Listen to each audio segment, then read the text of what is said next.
चाणक्य चाणक्य ई कही जे भारत वर्षक चर्चित कूटनीतिज्ञ एवं अर्थशास्त्री रहथि।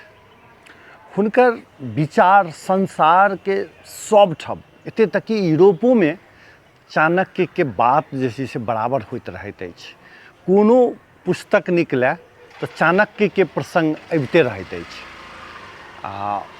हुनक जन्म ईसा पूर्व 375 में भेल छल। पंजाब में भेल रहन, लेकिन हुनकर कर्मभूमि पाटलिपुत्र में अर्थात पटना में रहन।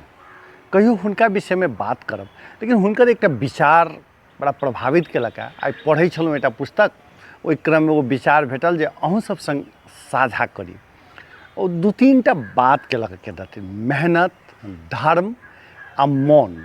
ई तीन टा चीज से जोड़ के एकटा बात कहने छथिन, मेहनत कयलासँ दरिद्रता नहीं रहैत अछि, धर्म कयलासँ पाप नहीं रहैत अछि, मौन रहलासँ कलह नहीं होइत अछि।